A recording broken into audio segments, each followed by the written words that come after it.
প্রসাদ কালকে দেখিয়েছিলাম না, আমার দাদার বাড়িতে হচ্ছিল, তো দাদা দিয়ে গেল, বাড়ি এসে দিয়ে গেল রান্না পুজোর প্রসাদ। কতটা কপাল,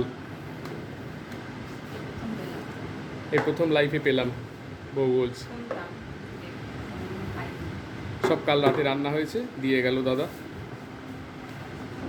মানে এ দাদা যে আমার কত বড় দাদা, সত্যি। এখানে আছে পান্তা ভাত, কাল রাতের ভাত, মাটির উনুনে, মাটির হাঁড়ির ভাত। এখানে আছে মাছ, কত বড় বড় মাছ। বললাম না দাদা, মানে কিছুই করতে পারি না দাদার জন্য। এখানে পায়েস, সবকটা খুলে খুলে রাখো না, মাছটা খুলে রাখো। আবার লঙ্কা দিয়ে দিয়েছে।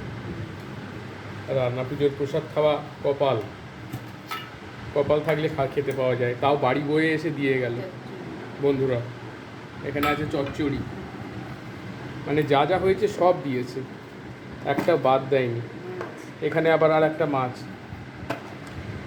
ডাল, এখানে আবার শুকনো ডাল,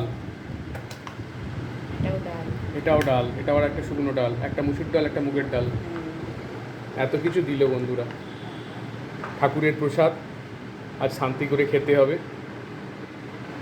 দাদা দিয়ে গেল নিজে বাড়ি বয়ে। ভাল লাগছে, খুব আনন্দ হচ্ছে। দাদাকে একবার বলবে। জানি না